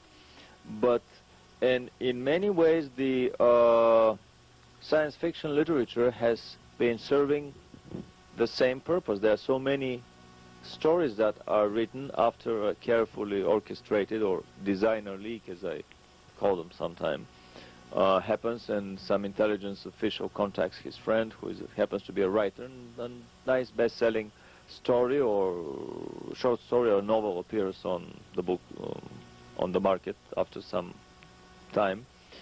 So in this science fiction story, two British constables discovered one night a talking head that was appearing, protruding out of the pavement and smiling and talking to them. And little by little, more and more human parts and whole and half bodies and whole bodies appeared out of the pavement, out of bricks, out of walls, out of ceilings, out of everywhere. So this is a very interesting attempt to acquaint the public with the possibility that it is possible to walk through walls, that it is not that difficult and dangerous. And obviously these are signs that secret programs have been going on behind the scenes. For me, every story that I read in the tabloid papers is an indication that some research of that type is going on somewhere behind the scenes, and somebody is interested in educating the whole society, so that 20 or 50 years later, when this research would be put out in the open, in public, in the academia, there wouldn't be a massive panic or suicides. What other byproducts, I mean negative byproducts of the Philadelphia experiment would you comment upon? Or maybe some of these first nuclear tests that we were talking today that had some very interesting starry effects? Well, we can go into the nuclear test program, but first I would point out The phenomena which has been discussed and described is certainly not new to this century. Charles Fort, who was an ordinary newspaper reporter a century and a half ago in England, would start investigating some of these strange occurrences and reports he heard, and of course, like most other people at the time, was very skeptical, but started clipping these newspaper files, and he wound up with some 50 or 100 shoeboxes full of clippings, which wound up being eventually the property of the Fortean Society. He wrote a series of books, Land of the Damned, and a few others, in which he concluded that basically we might be the property of somebody else. But he documented so many of these strange occurrences, like frogs falling out of the heaven, fish falling out of the heavens on the ground, and other strange falls, even parts of bathrooms, of sinks and what have you, angel hair, animals, just coming out of nowhere. There has to be an explanation, but none could be found at that time, and the scientists, of course, ignored it. These things have been going on through quite a period of time, and they're not new to us. But this sort of thing continues, and we have these barroom brawls, which may have been induced by hardware that we controlled. Who knows what caused these other phenomena 100 years ago? When we came on to the era of the nuclear energy, where we dropped the bombs in Japan, we had atomic tests in the Pacific in 1946 and 52, with Edward Teller having created it, and they were ready to test the first hydrogen bomb. And in 1954, they tested a second one. And what I remember, if my dates are correct, was the second test they had an enormous problem with. They decided they wanted a 3-mile-long tunnel to instrument the rate of propagation of the explosion. And it was very carefully instrumented with very precise equipment, because EG&G instruments all of these tests, has from the year one and still is to this day. No one else will or can, because they control all the patents. But in any case, all of this very nice equipment was built, and measurement equipment and time zero markers and so forth, and high-speed cameras. So they detonated the device, and as the photos from Life magazine showed, and some of the movie films they showed, a mushroom started to form at the island where the device was in a building, and then all of a sudden it was full-blown, full-size, and covered more than the island. The measurements down the tunnels they expected would take about 18 microseconds for propagation if c is the maximum speed of travel of light or anything in this universe, according to Einstein's theory. Well, the bomb went off, and it was t equals 0 everywhere, as there was no propagation rate. It was instantaneous to the end of the 3-mile tunnels while they lasted. And this threw all of the physicists into a tizzy. He literally threw out the physics books and says, well, we're back to square one. We start over. And none of the physics we know works or means anything anymore. And, of course, one of the other aspects was life somehow got a hold of the photos. And as the huge, not mushroom cloud, but hemispherical glowing sphere of light with strange patterns in it started to rise and thin, the aerial cameras which are photographing this whole thing caught some very strange phenomena. You could see from the camera and from the pictures which were published by Life that you were looking through the fireball into what was apparently another universe. They were seeing stars. I never forgot that when I saw that in a published issue of Life, and I found out later from channels Life was almost put out of business over that. They were very severely reprimanded for, however, they didn't even know how they got a hold of the photos, but they did, and they published, which I think the public has a right to know, but the military didn't feel the same way about it, particularly the AEC. Who cares about the public? Right, who cares about the public seems to be the attitude. They never detonated another hydrogen bomb. A simple reason. This was the last one? 54 was the last one. They scheduled one for 56, but it was never detonated. They canceled it because it was to be an underwater test, and they decided, in view of what happened with the 54 test, where not only did they lose the 3-mile tunnels, but the entire island was vaporized, and it went down and burning and boiling down to bedrock, and it was burning and boiling at bedrock for 3 days afterwards, till the ocean water finally damped it out. So basically they started kind of a chain reaction. They started a chain reaction in the rock, which certain scientists had so warned. And others said, oh, poo-poo, this can't possibly happen. And those who poo-pooed it, of course, were those who ran the tests, and they were performed, and they found out it can happen. And they were afraid that the second explosion may ignite the very water of the oceans and explode the planet. They were afraid of this for the simple reason that H2O is the most common substance on Earth, the most common compound, and it's everywhere. And if somehow they were managed to start a chain reaction in the water itself, it would go through the entire oceans everywhere, and that would be essentially the end of the Earth. They did not, fortunately, set off such a reaction. Whether it's damped by minerals or whatever else, I don't know, but they were fortunate in that that did not happen.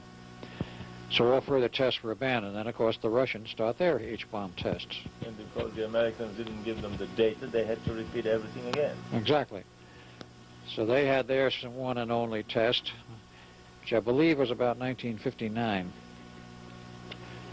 And they expected, according to the reports which came even from Khrushchev later, about a 30 megaton yield. They got a little bit more, something they would never admit how much, but it was in excess of 100 megatons. And the Russians said they would never set off another hydrogen bomb again, because it was totally out of control, so far as they were concerned. Their mathematical models, their predictions, their so-called nuclear theory was a pile of garbage. They don't really know personally a nuclear physicist. He's published 125 papers and used to teach at UC Berkeley, who said the same thing. He says the nuclear scientists have no idea what's going on. They don't know what's going on with nuclear processes, period. And this from a nuclear physicist. This is the famous explosion on an island in the sea north of Siberia, in basically the northern ocean. That was so powerful that it broke the needles on the seismographs not only in Russia but in many other countries. The earthquake created by it was so powerful. Well, that one I did not hear of. I most certainly don't hear of everything, and that's why it's necessary for people to get together and compare notes and do networking. Today, the networking via computers is what's getting information around faster than it can be stopped, because you cannot stop the network if the computers are on. It's nationwide. And all of the little computer bulletin boards, which are maintained privately. And this kind of information does get out. Back in the 50s, there were no computers and computer networks. It had to be verbal. Talking about nuclear bombs, I was very interested when you mentioned that there are persistent rumors and even comments by some major physicists, Oppenheimer included, that the two devices that were exploded over Japan were actually of German origin, of German production. This was alluded to by a German who was writing or connected with the book that was published in Toronto, Canada, outlining the history of the UFO development in Germany, and also making some passing reference to the nuclear program which Germany had ongoing during World War II. And it was known, it was found out after the war was over, it was known that the Germans had developed and had built a number of atomic bombs which were in their arsenal and apparently never used. And they were working on a super bomb of a totally unknown design, which they were going to plan to use on New York or London, probably London or New York, whichever they chose to wipe out first, which, according to the reports, a single bomb about the size of a pineapple was sufficient to wipe out the entire city, which is to say it was more powerful than the hydrogen bombs which were yet to be invented. But this could easily be an anti-matter bomb. Very possibly. That's about the only thing that would do it. The German technology was so far advanced beyond ours, it's unbelievable, and it's unbelievable that they lost the war, but they did. And perhaps better for all of us that that did happen. But their technology was very advanced, and they were into these areas. Now, the reports were that, and this was allegedly admitted by Oppenheimer after the war was over, that the two bombs we dropped in Japan at Hiroshima and Nagasaki we did not build. Because we had an extreme shortage of plutonium. There was not enough plutonium to cover the head of a pin in May of 1945, and which was when Germany surrendered. It was May 45? Yes. May 9th of May 45. And by the time we came around to dropping the bomb in 46, there was a lot of time in between. No, actually 45, August 45. It's August 45, okay. There was a few months in between, and it was in that interim period that we suddenly were able to develop a bomb which was dropped, or actually not dropped, but tested at Trinity, New Mexico, allegedly the first nuclear device we had built. And within a few weeks after that, we dropped 2 bombs on Japan. The question is quite well asked. If we were so short of nuclear materials, they had enough uranium-235 to build bombs, but those were the huge devices like Fat Man, or Fat Boy as they called it, which required a gun barrel to bring the 2 charges of parts together. A howitzer barrel. A howitzer-type barrel, especially made by the Navy. And it was not a particularly high-yield device. It was rather sloppy, but at least it proved the principle. The question is, did we carry something like that over Japan, or did they drop one of those, and it was later claimed the Nagasaki bomb was actually a plutonium bomb? I can't prove it at this point, but I do know there were enough records at Los Alamos, where I was at the end of the war, to show that the Germans had developed quite a few nuclear devices, and that was not unknown up there at that time. What is your explanation of why Hitler didn't use these devices at the end of the war? I would say there is no good explanation unless you were to totally modify your view of what Hitler's real character was, his real nature of the person. He has been painted, of course, by many news media, continuing to this day, of course, as being a monster, a person without any feeling or heart, who's out to conquer the world. All of the records today show he was not out to conquer the world, and there's the actual military aspects of the weapons development in Germany were very peculiar. They would not release a weapon into general use in the German military until they had already produced a countermeasures weapon. There was no countermeasures of any type to an atomic bomb. Not at least they were known at that time or now. That is, after the bomb is triggered and set off, there is no countermeasures. The only countermeasure is that you don't set it off. It may have been for that reason that Hitler refused to use it. So this is speculation, of course, at this point. If he had it and he was losing the war, why didn't he use it as a military weapon? He many times ignored the advice of his own military high staff because he got into the area of the Aryan racial considerations, of racial superiority, and when the British were on the beach at Dunkirk waiting to be evacuated back to England, after they were driven into the sea, the German High Command wanted to kill all of the British, because after all they were soldiers and there was a war on, and there's about 500,000, and there were prime targets and legitimate targets in terms of war to be eliminated, as you would eliminate any army in the field. Hitler interceded and says, no, you will not attack them, you will let them escape. They're Aryans, you don't kill Aryans. That was his thinking at the time. The British survived, of course, and some Australians and others with them. And the end result, of course, they lived to come back to Europe another day, which, of course, did happen.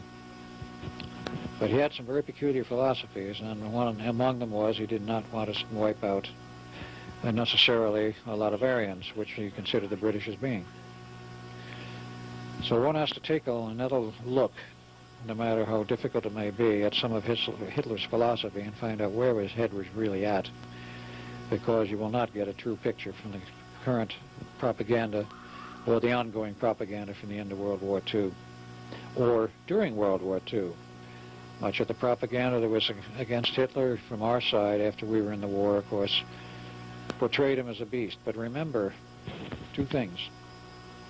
Hitler never had a bodyguard. He had military around him, but he never carried bodyguards around with him like every president in the United States does, particularly in the last two administrations. And number two, when he went anywhere in Germany, the children all ran up to him. They actually loved him. And children have a way of knowing psychically when somebody is evil. Now, if they didn't shun him and they ran up to him on a regular basis, you cannot stage manage this all the time. You can stage manage it perhaps a good part of the time. But all of the newsreels are there as testimony. He went all over Germany, sometimes very much alone, without bodyguards, would hike in the mountains alone. If that man was so evil and so hated, why did the German people not attack him? Very similar to the way Russian children would rush to Stalin and shower him with flowers and kisses and hugs. It's an interesting way of how a totalitarian country can manipulate its population and through propaganda can paint a picture of a person being the father of a nation. True, and he was, in the case of Hitler, he was considered not only the Führer, the leader, he was considered in many respects the father of the new nation, the Third Reich, and that he had made many promises and he kept them all, namely guns and butter. He would pull the nation out of the poverty it had been in, rebuild the nation, rearm it. He did all of these things. Regardless of how he did them, he did them. And regardless of the concentration camps, the people who were dissidents, he did reunify Germany and keep his promises. And he also kept another basic promise, which was the reason why he achieved power in the first place, was he promised to throw all of the Bolsheviks and all of the communists out of Germany, and he did. They were threatening to take over Germany in 1928-29. There was a very serious movement, a communist movement in Germany at that time before he acceded to full power. He was in a semi-full power from 1930 on, but when the burning of the Reichstag, and he became which actually was ignited for on trial in Leipzig for the burning down of the Reichstag. That part I wouldn't know. That's another long story. Right. Other than the Bulgarian involvement, as usual, in not only the killing of the Pope and burning of the Reichstag, but in other famous espionage affairs in Europe. I would like you to comment if you have any information about particular extraterrestrial race involvement with the Germans. I've heard about crash saucers in Peenemünde or elsewhere in the Bavarian Alps. I've heard about some races coming and getting disillusioned and going from Germany. Well, there's a great deal of information, and Billy Myers is a source of quite a bit of it, that the Pleiadians approached Hitler, a specific group of Pleiadians, approached Hitler in 1933-34, and eventually, after first approaching the U.S. and being rejected by Roosevelt, they went to Germany, made a deal with Hitler to provide him with technology and help build up the nation. And their price and requirement was that he would take a very easy stand and no rough stuff in handling the Jewish problem, which he said, we know you have, but he says there'll be no rough stuff. Now, Hitler in that day readily agreed to it, because history shows that in the period up through 1940-41, there was no rough treatment of the Jewish and other dissidents in the concentration camps. In fact, they were treated quite well. And that there were plans to repatriate all of them to Madagascar, that island south of. Right, there was that plan, and of course the Madagascarans apparently rejected it. They wanted no part of it. But in any case, there were plans to do this. The National Socialist Party, in the period prior to World War II, did not and could not conceive of a massacre of the Jewish people. They knew it was a problem, they wanted to get rid of them, but they didn't know how to do it, and it was an endless debate. But quite aside from this, the Pleiadians said they would provide them with technology, and there was the rumor in the story of a crash saucer that came down in the Bavarian Alps in sometime in late 1935, which was a source of a lot of German technology. Now, this story has been repeated many times by people who came from Peenemünde who found the wreckage of a UFO in Germany after the war was over. In the same place or at Peenemünde? At Peenemünde. So this is the second crash? I don't know if it's the second one or not. But they found the parts and pieces for it, and they knew that the Germans had some kind of outside help. Now, from what I understand, the operation with the Pleiadians, they provided some personnel also, went ahead, they developed fast new technologies, and they moved very rapidly in developing their own technology and some highly advanced technology, which included circular foil aircraft, which started to show up in the research areas in 1937-38, were actually being built as early as 1939, replicas of the Pleiadian craft, but not with the Pleiadian drive. What I understand, they never did solve the Pleiadian drive system, but developed their own. Victor Schaumburger, who is well known for his contributions technically to the flying saucer, circular foil aircraft, if you will, technology, is known throughout the world for his aircraft designs and the circular foil aircraft designs. Eventually developed a true electromagnetic anti-gravity drive, and this came in the latter part of the war. But this one basically all stems from the Pleiadian giving of technology to Germany and a lot of other ideas. How much was given, we don't really know. But I understand that about 1941, for whatever reason, the Pleiadians pulled out. They would no longer support Hitler. And in its stead came via, the information came via a respected channel that I know of, and I do not mean a metaphysical channel, but a very physical, real channel, an ex-agent of the government, U.S., who knew Germans during the period right after World War II, and they used to tell the stories about how the Greys made a deal with Hitler, the little 3.5-foot Greys, allegedly, and gave him technology, and they wanted humans to experiment on. And the stories are that Hitler told them, he says, you can't have any of the Germans, the Aryans, but he says you can take all the people you want out of the concentration camps. I don't give a hoot about them. And they did. I am told that there was a large discrepancy in count between the records of those who went into the camps, those who came out alive, those who were there dead, in which they had skull bones and other evidence of who had died there. There was still a large number unaccounted for. What percentage, I don't know. It may well be that the Greys took some of them out of the camps for their own genetic experimentations under Germany. The second largest area of Grey invasion is in Europe. The primary area is in the U.S. But this is just another side issue. I've been thinking about this crash landing of UFOs when an alien nation wants to establish contact with a particular planetary race. It has many functions to it. For example, when a disabled UFO is left in the middle of a field, it is like a huge dead bear being found in the middle of or a dead bee is being found in the middle of a primitive village on the morning. People are afraid of it, but eventually they overcome their fear. They start dancing over it, and little by little they develop their stories of how to fight these beasts. So my feeling is that these are all engineered crashes, and these are old surplus ships that are left on the planet for the locals to explore and to slowly get over the fear. If it is a live UFO with live aliens coming out of it, it would be a panic similar to what Orson Welles caused with his dramatization of The War of the Worlds. Another interesting detail here is that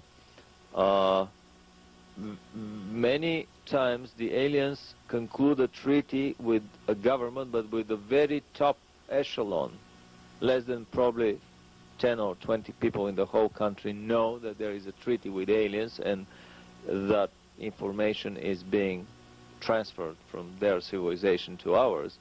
And so crash landing of a UFO is an interesting explanation for the lower echelons of the engineers and the military of this sudden explosion of new ideas, new solutions that come literally out of nowhere, as we have all seen. And especially I was astonished myself in my research of the last year, starting very skeptically to research the rumors of German UFOs, and only in 1 year discovering more than 50, 60 different models of flying craft powered with every possible engine that we know of, and some other impossible engines that the Germans built especially for the UFOs. So my point is that such crashes are organized, engineered, so that to explain away this sudden explosion and cornucopia of new technologies to the rest of the engineering elite, without having to reveal to everybody that, oh yes, yeah, we are in contact with aliens. Well, it's a very interesting point, because the cover-up that has persisted throughout history and I'm not talking about modern history in the last 50 or 100 years, but throughout history, all of the researchers have shown, whether you quote G. Cope Shellhorn, who is a PhD and a biblical scholar, and has shown that UFOs have existed throughout the ages, going back at least 5,000, maybe 10,000 years, and there's ample evidence of it. There has always been somebody here that's been contacted, and it usually is going to prove to be that it was the kings, the priests, or those of the highest echelons of government. They didn't want the general public to know that they were trafficking with aliens, if you will, and for whatever purpose or reason. Now, in the current era, let us say the last 100 years, you have the same problem. There were aliens around this planet. And in the period of more modern history, which I would say, let us say from the time of the fall of Atlantis, or the destruction of Atlantis, which many people may still dispute, and a lot of scientists want to dispute, but there's more than ample evidence if you know where to dig. Atlantis was apparently destroyed by outside intervention, which produced the cataclysmic earthquakes which finally sank the last island.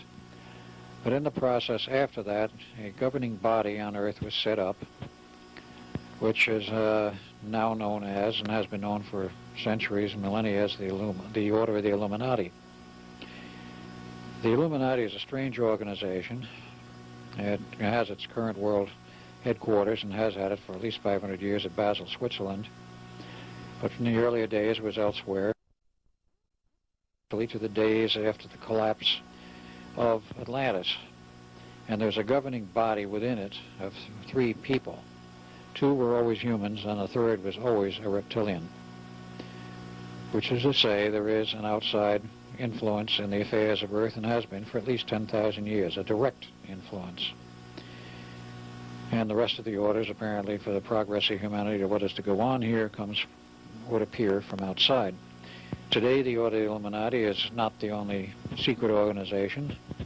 There are many. We have the not-so-secret, but of course that has the secret aspects to it, the CFR, Council on Foreign Relations. We have the Trilateral Commission. We have the Club of Rome, which is not well known, but the think tank for the whole operation of the secret societies and groups. And the limitation of the population and all these populations. They have generated the programs, and you have the Bilderbergers, and interlocked with all of this, of course, is the Order of the Illuminati. They have been setting policy, along with the so-called elite, the wealthiest people on Earth, for more than a year or two, and more than 100 years or two. It's been going on for centuries, because the old money of Europe, as they call it, is not 400 or 500 years old. It's perhaps 1,000 years old. You have to consider the de Medicis of Italy and some of the other families which are unknown totally to the outside world today, which have trillions of dollars in wealth. As only one example, the Habsburgs of Germany and of Europe have enormous wealth. It's uncounted. It's in the trillions. They have gold reserves of staggering quantities. It would make Fort Knox look like a toy playpen. That Fort Knox doesn't have any gold now anymore, but in any case, when it did have a gold reserve stock, what the Habsburgs already had for centuries in Europe was far greater than anything we've had in this country. I won't go into all the financial details and how I know some of this, but enormous quantities of money, of gold, of wealth have existed, and it's all been maneuvered. It's all been controlled for a purpose. The real break in civilization, you might say, became obvious in the Industrial Revolution, and when the church's power was broken in 1500 A.D., when you had the Protestants, as they called them, Luther, John Calvin, and all the rest who followed, and the power of the Vatican was largely broken, not totally, but largely broken, and with it came the Renaissance and, of course, the development in an open style of the technology which was already known and held in secret. And this has been known for many, many centuries. You have knowledge of alchemy, which is a very advanced form of chemistry, and actually a very advanced form of matter manipulation, which was known to the ancients. Vibrational chemistry. You go back to Atlantis and elsewhere, you probably will find an older form of alchemy, which was very active in those days, in which they transmuted metals and all kinds of substances. That art has been largely lost. It is not lost totally. There are secret schools which still operate teaching alchemy. And you have, of course, now in modern scientific terms, you have the capability with these giant cyclotrons and atom smashers, you can transmute matter on a very small scale. And when it came to the development of the atomic bomb, they had to transmute matter on a large scale. Plutonium is a synthetic element. It exists in the atomic table, but beyond the 92 elements. And it is artificially created. And they had to create it in large amounts, and they gave them a great deal of trouble. But it's modern alchemy. Are you implying that some of the plutonium from the bombs may have been created by the secret societies through purely alchemical?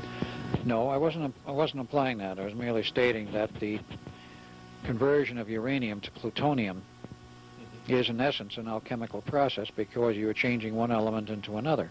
But very crude. In a crude but scientific manner, but in large amounts. That is, compared to alchemy, you are converting it. We do have the technology today to do this sort of thing. And it's not in the form of the older alchemy, which is a very difficult process to learn, but it is real. We're now doing it. What else are we doing that the public doesn't know about? This is the problem. You have a two-tiered technology. It may be many tiers. You have had a two-tier technology for 200 or 300 years at least. Radio was used earlier than Tesla, who was given the credit for developing it and inventing it in 1893. It was used as early as 1847, if not earlier. In fact, it was used, according to some reports, in the Napoleonic Wars. To manipulate the London Stock Exchange. Right. And by other means to do some very fancy manipulation where the public and even the elite, for the most part, were not told what was going on. Only a few key people knew. These technologies have existed from ancient times, and they've been kept well hidden.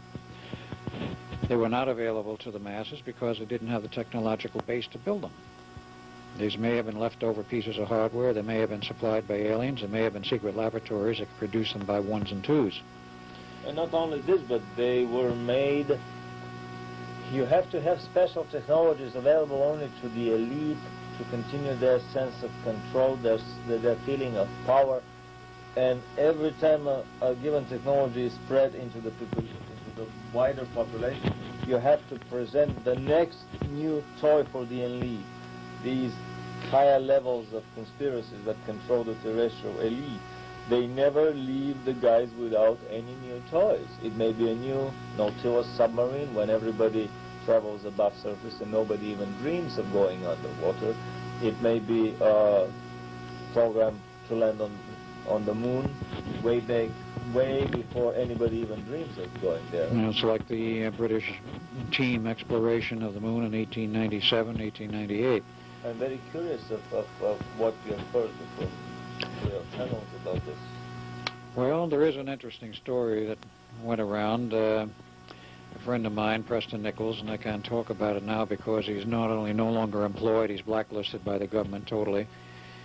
When he was still working with his company, AIL, I got into a discussion with him about earlier landings on the moon and Mars, namely the Alternative 3 story in the program.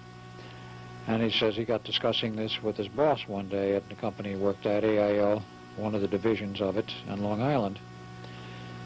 And his boss looked at him curiously. He says, "You don't really know what's been going on." He says, "You don't know anything about the moon explorations of the last century."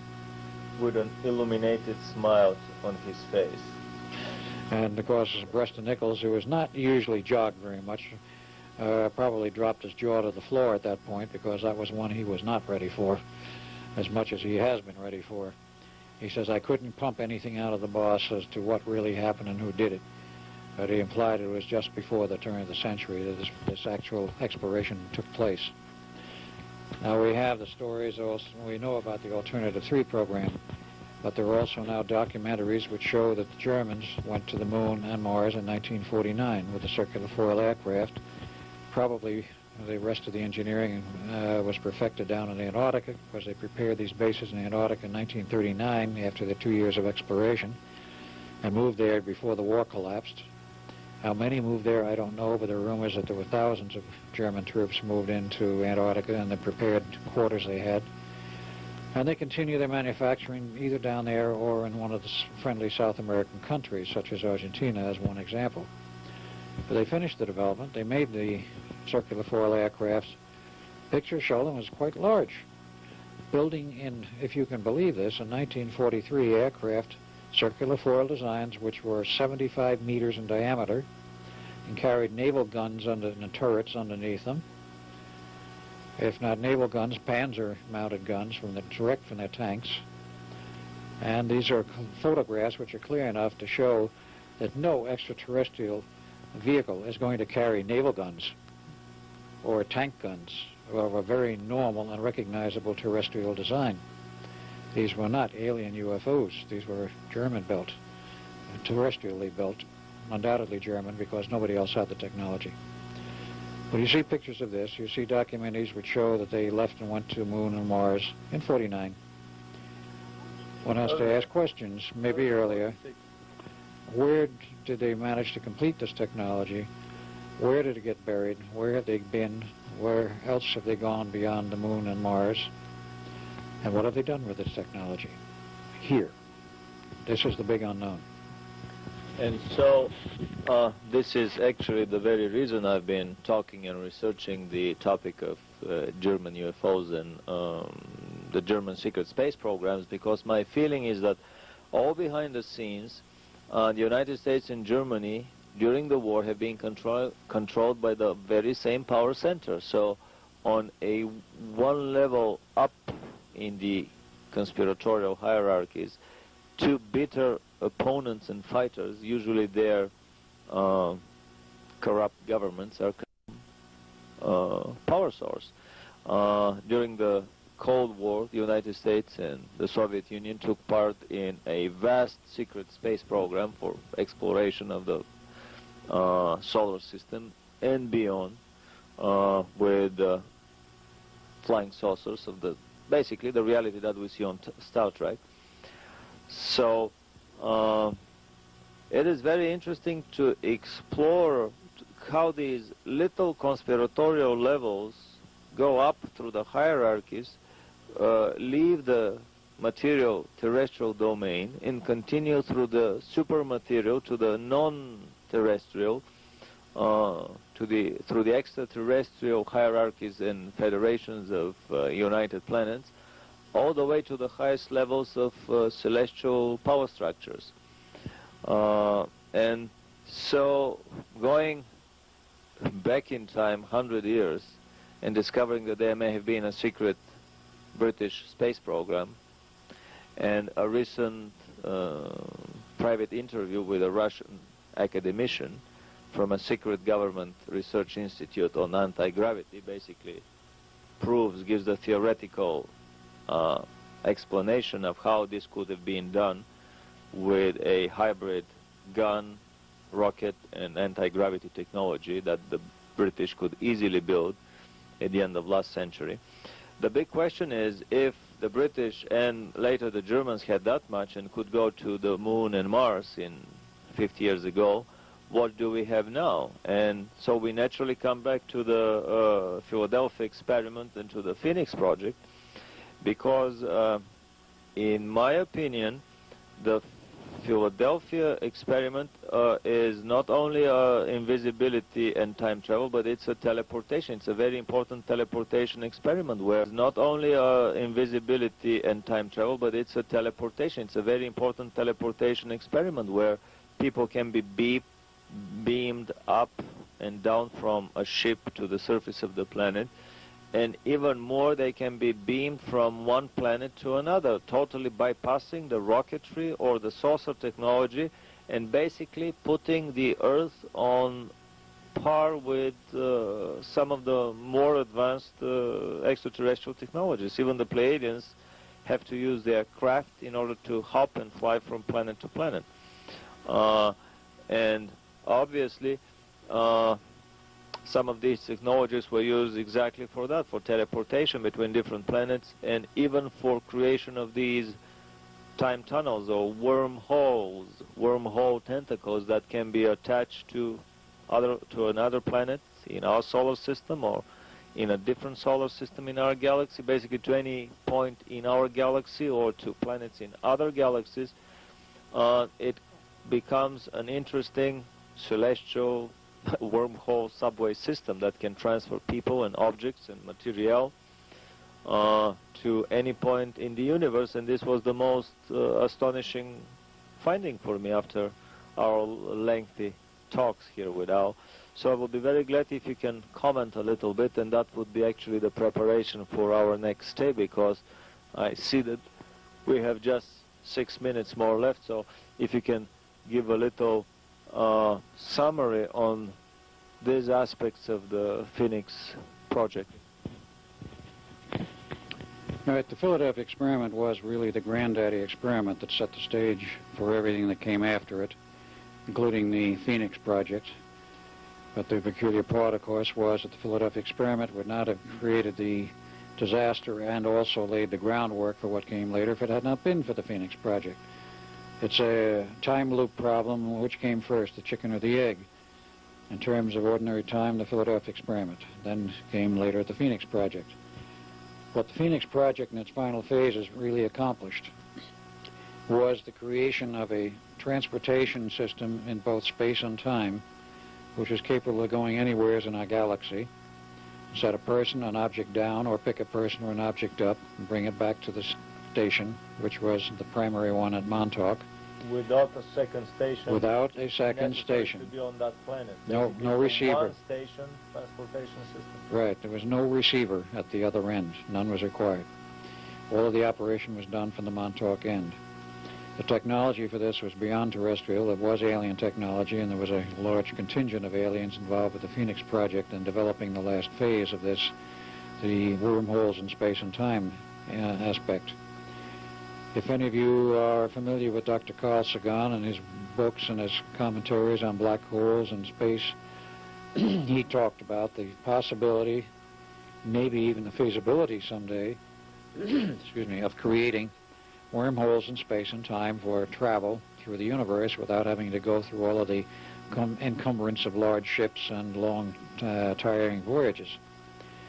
We did it at Montauk. It was done in the period from 1977 until it crashed in '83. The project, by the way, has been replaced. It did crash on 12 August '83 because of various reasons, of sabotage being the primary one. But the project was moved to Germany, West Germany. There's an ongoing leg of it there. Additional stations, later ones, P8 and P9 is what they call them.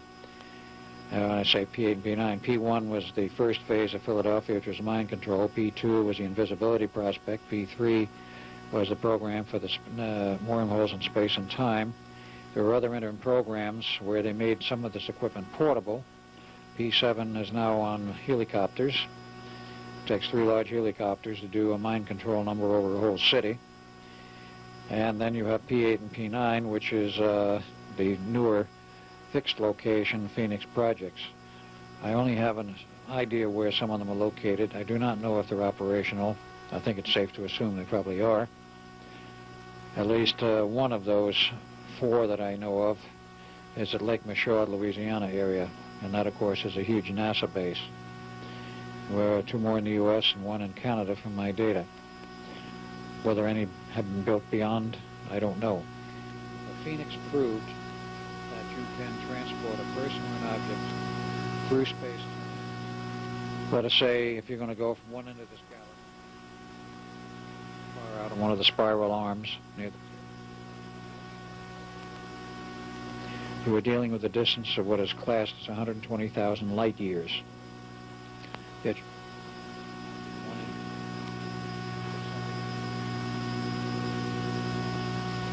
elapsed time. The person is inside the tunnel. How about the person outside of the tunnel? Well, they won't.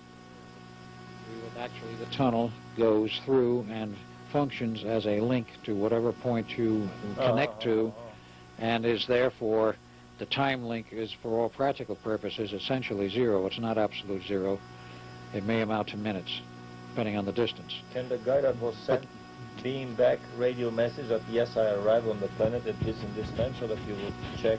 Theoretically, he could. He could take a video camera with him. He could take a radio transmitter receiver setup so they could communicate back, or they could use one of the superluminal communication systems, which has been conveniently developed during this period, where they now have interplanetary and intragalactic communication system, which we didn't build all of, but which our government has access to, which is a C8 system. That means it travels at the speed of light to the 8th power across the galaxy with a phase shift, a matter of a fraction of a second.